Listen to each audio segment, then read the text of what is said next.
नमामि रामं रघुवंशनाथम। Mehbooba Mufti and the Kashmir files. आपको जानकर के आश्चर्य होगा कि जिस तरह से विभत्स दृश्यों को फिल्माया गया है, जिस तरह से जिहादी मुसलमानों ने हिंदुओं को काफिर कह करके कश्मीर में मारा है, महबूबा मुफ्ती एक शब्द भी उसकी आलोचना के लिए नहीं रखनी है। ये नहीं कहती है कि ये गलत हुआ है, बल्कि वो तो कहती है कि सेना ने जब लोगों को मारा तब भी तो हिंसा हुई। देखिए, हिंदुस्तान में रह करके हिंदुस्तान की सेना को कंडेम करना, हिंदुस्तान की सेना को बुरा भला कहना और कश्मीर में रहने वाले हिंदुओं को जिस बर्बरता से काफिर संबोधित कह के मारना,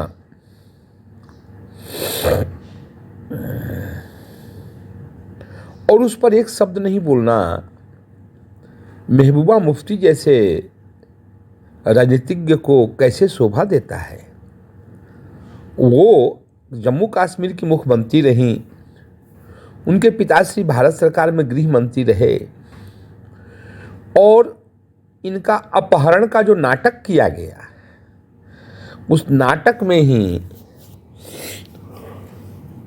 हमें टॉप टेररिस्ट को छोड़ना पड़ा, जो हमारे लिए आज सब दर्द बने हुए हैं।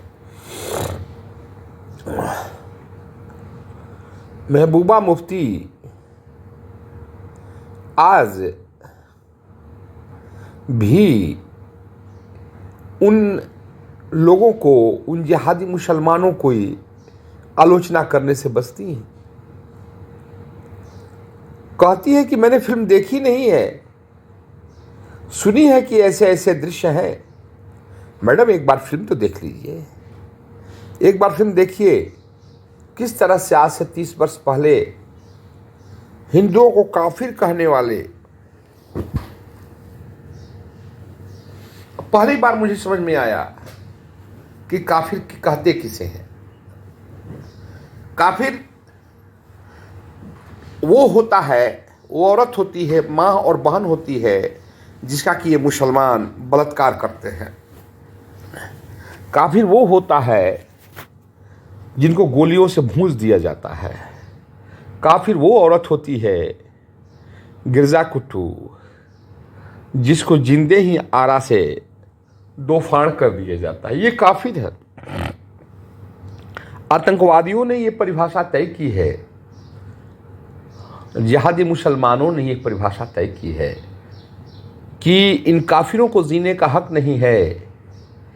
कश्मीर की पाक भूमि पर ये काफिर यहाँ कैसे रहेंगे, और उनको ये कह करके वहाँ से खेदा गया है।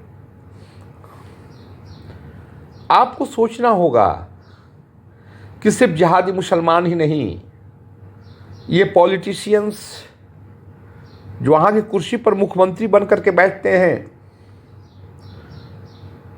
वो भी हिंदुओं को काफिर कहते हैं। महबूबा की राजनीतिक पार्टी में कुछ हिंदू रहते हैं, लेकिन वो काफिर जैसे शब्दों को सुनने के लिए बाध्य होते हैं। जिन औरतों और बच्चियों का बलात्कार ये जिहादी मुसलमान किए,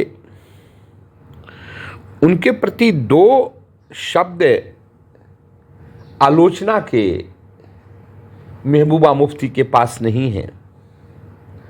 महबूबा मुफ्ती उस चीज़ की आलोचना नहीं करती हैं, कैसे आरी से गिरजा कुट्टू को काटा गया, कैसे आज से 30 वर्ष पहले जनवरी 1990 में कहा गया, ऐ काफिरों, ऐ हिंदुओं, तुम अपने मकान को खाली करके चले जाओ। लेकिन कैसे जाओ? अपनी बहू बेटियों को छोड़ करके जाओ, क्योंकि वो मेरे लिए बलात्कार की पात्र है। हम बलात्कार करेंगे। पाकिस्तानी प्रेस रिपोर्टर्स भी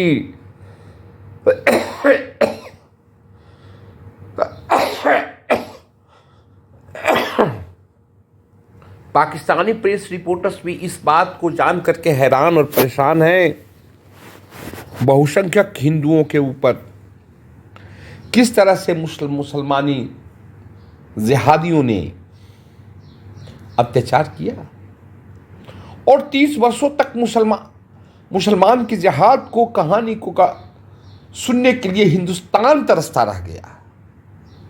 किसी को पता नहीं चला कौन सी सरकार थी, जो सरकारें आई और गई, लेकिन किसी ने यह नहीं कहा कि इन जिहादी मुसलमानों ने कितना जुल्म किया। पाकिस्तानी पत्रकार यही नहीं रुकता है, कहता है क्या ये बहुसंख्यक मुसलमान के देश में ऐसा हो सकता है? क्या नहीं हो सकता है, लेकिन बहुसंख्यक हिंदुओं के देश में ऐसा होता है क्योंकि हिंदू बटे हुए हैं। कुछ मुसलमान ऐसा कृत्य करते हैं तो सारे मुसलमान उनके समर्थन में आ जाते हैं। महबूबा मुफ्ती जैसे पॉलिटिशियंस उनके फेवर में आ जाती हैं, हिंदू उनके फेवर में आ जाते हैं। हिंदुओं की क्या दुर्दशा होगी इस मुल्क में, ये सोचने की काबिल है। काफिर शब्द का संबोधन हाल में अरविंद केजरीवाल ने ही कश्मीर फिल्म्स को नकारा साबित किया, शरद पवार ने किया। अब हर घर में ये जिहादी मुसलमान अपना झंडा गाड़ेंगे क्योंकि इनका मनोबल बढ़ रहा है। कहते हैं उस समय भी जिहादी मुसलमान कहते थे, ऐ हिंदुओं, ऐ काफिरों, तुम छोड़ दो कश्मीर की पाक भूमि को, तुम छोड़ करके चले जाओ। महबूबा मुफ्ती दो शब्द हिंदुओं के प्रति सहानुभूति पूर्वक नहीं रख सकती। आप सोच सकते हैं कि इनकी मानसिकता कितनी गिरी हुई है। ये तो भला हो नरेंद्र मोदी का, जिन्होंने स्टेट को स्टेट ही नहीं रहने दिया, केंद्र शासित प्रदेश बना दिया। अब कश्मीरी पंडितों के जमीन का सर्वे हो रहा है। एक मंदिर नहीं छोड़ा था इन जिहादियों ने, उन मंदिरों का जीर्णोद्धार हो रहा है। हमें सोचना होगा हम इस मुल्क को कहां ले जा रहे हैं। कश्मीर फाइल से महबूबा मुफ्ती को इतनी एलर्जी क्यों है? क्यों अनाप शनाप बोलती हैं इस फिल्म के बारे में? जिहादी मुसलमानों के बारे में तो एक शब्द नहीं बोल सकती हैं क्योंकि वो खुद मुसलमान हैं और वो खुश हैं कि यहाँ से कश्मीरी हिंदुओं को हटा दिया गया। 1990 की जनवरी की वो रात कितनी भयावह रही होगी, जब न कोई पॉलिटिशियंस, न कोई समाज सेवी, न कोई पड़ोसी कश्मीरी हिंदुओं के पक्ष में अपनी आवाज उठाया। सिर्फ हत्या, बलात्कार, आगजनी देख करके पशुओं से भी बदतर हिंदू वहां से भागने के लिए मजबूर हो गए। 30 साल के बाद भी महबूबा मुफ्ती के सुर वही हैं। वो भारतीय सेना पर प्रश्न उठाती हैं, कहती हैं इंडियन आर्मी ने ऐसे हत्या की, वैसे हत्या की। लेकिन दो शब्द कश्मीरी के हिंदुओं के प्रति उनके मुंह से नहीं निकलता है। एक बड़ा ही गंभीर समस्या हमारे देश के आगे खड़ी है। हम कैसे लोगों के साथ खड़े हैं जो लोग हमारे साथ चलने के लिए तैयार नहीं हैं।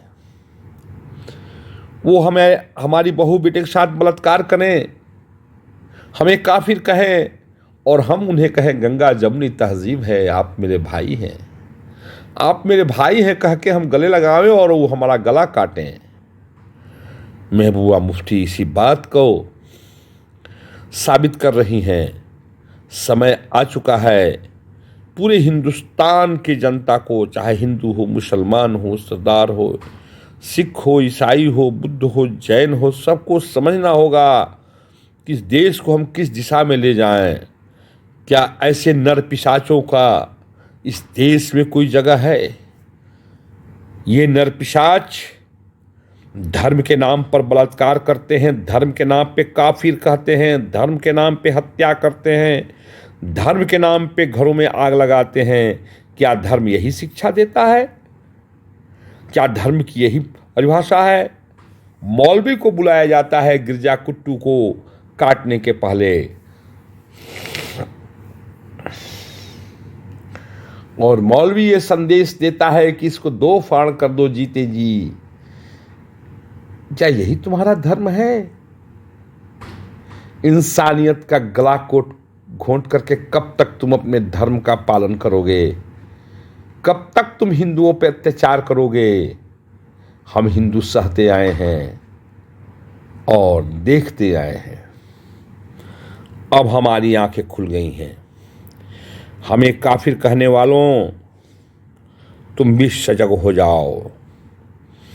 हम अब तुम्हारी रगों में बहते हुए खून को पहचानने लगे हैं। धन्यवाद।